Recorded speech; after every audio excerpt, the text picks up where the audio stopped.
விராட பருவம். உயிரினங்கள் கடுமையான வெப்பம், குளிர் மற்றும் காற்றுக்கு ஆளாகும்போது சகிப்புத்தன்மையை பெறுகின்றன.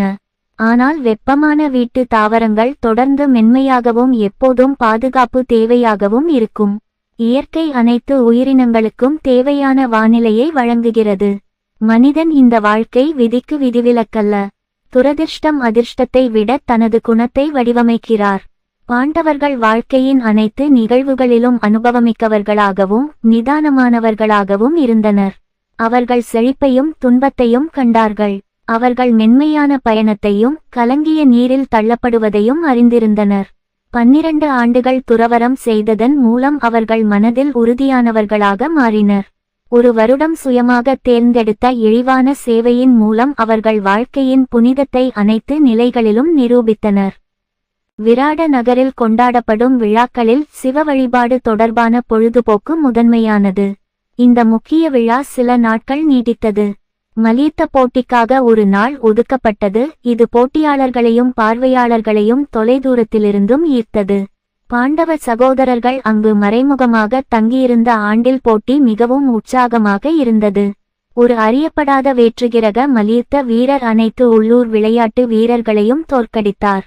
தனது எதிரிகள் வெறும் சிறுவர்கள் என்று அவர் பெருமையாக பேசியது ராஜாவுக்கு சங்கடமாக இருந்தது. கங்கன் யுதிஷ்டிரன் ராஜாவின் இக்கட்டான நிலையை கவனித்து, உங்கள் புதிய சமையல்காரர் வல்லா பீமன் சிறந்த சாதனைகளை பலமுறை பார்த்திருக்கிறேன். இந்த பெருமைமிக்க மல்யுத்த வீரரை எதிர்த்து போராட அவரால் முடியும் என்று பரிந்துரைத்தார். உடனே மன்னர் கூட்டத்திலிருந்து வல்லாரை அழைத்து, நீ மல்யுத்தத்தில் வல்லவன் என்று கங்கா கூறுகிறார். இந்த துணிச்சலான விளையாட்டு வீரரை எதிர்கொள்ள முடியுமா என்று பாருங்கள் என்று கட்டளையிட்டார்.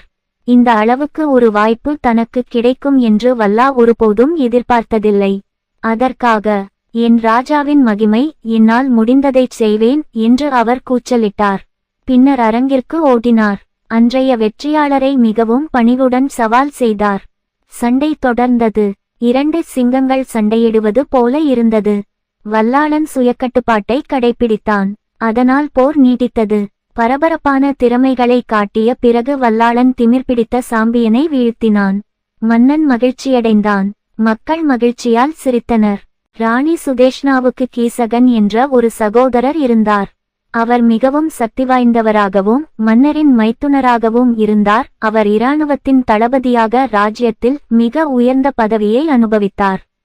அவர் கிட்டத்தட்ட மத்ஸ்ய நாட்டின் மன்னராக இருந்தார். பாண்டவர்களுக்கு ஏற்கனவே 10 மாதங்கள் நிம்மதியாக கழிந்துவிட்டன. அப்போது பிரச்சனை உருவாகிக் கொண்டிருந்தது.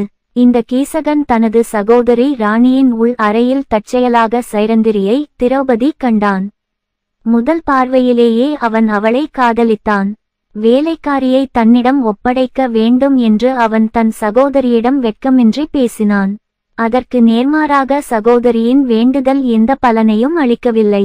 அந்நிய பெண் 5 கந்தர்வர்களால் பாதுகாக்கப்படுகிறாள் என்ற அவளுடைய எச்சரிக்கை புறக்கணிக்கப்பட்டது. அவன் அந்த பெண்ணை பெறுவான் அல்லது அவளுக்காக இறப்பான். கீசகனிடம் இருந்த காமம் அவ்வளவு தீவிரமானது. சுதேஷ்னா சைரந்திரியிடம் கீசகனின் மாளிகைக்குச் சென்று அங்கிருந்து மதுவை கொண்டு வரும்படி கட்டளையிட்டாள். அந்த பெண் தன்னை காப்பாற்றி அந்த வேளையில் வேறு யாரையாவது அனுப்புமாறு கெஞ்சினாள். அந்த வேண்டுகோள் கவனிக்கப்படவில்லை.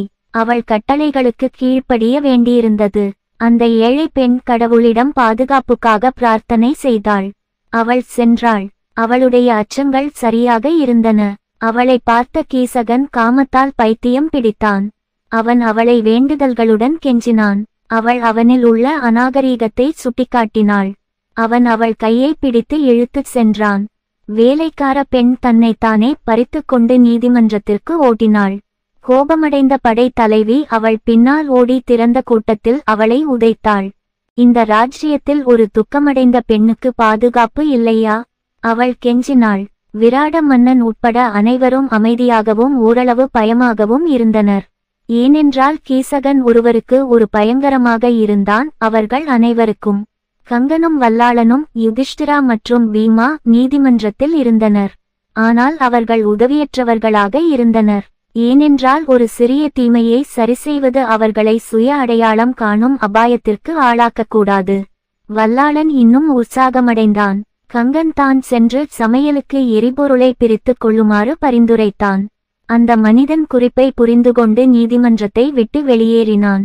உள் அறையில் தளபதிக்கும் கீழ்த்தரமானவனுக்கும் இடையே தகராறு எழுந்ததால் ராணி அதை பற்றி விசாரித்து தேவையானதை செய்தது சரியானதே என்று கூறி மன்னர் முகத்தை தற்காத்து கொண்டார். திரௌபதி பீமாவை ரகசியமாக சந்தித்து தனது நிலையை வெளிப்படுத்தினாள். அதிக வேலை காரணமாக அவளுடைய உள்ளங்கைகள் கடினமாகிவிட்டன.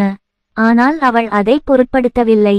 சூழ்நிலைகள் தேவைப்படும்போது ஒருவர் கடினமாக உழைக்க வேண்டும். அவள் மேலும் சொன்னாள், கீசகன் என்னை பெறுவதில் உறுதியாக இருக்கிறான். ஆனால் நான் என் கற்பை பணயம் வைக்க தயாராக இல்லை. நீ என்னை காப்பாற்று, அல்லது நான் தற்கொலை செய்து கொள்வேன். வேறு வழியில்லை.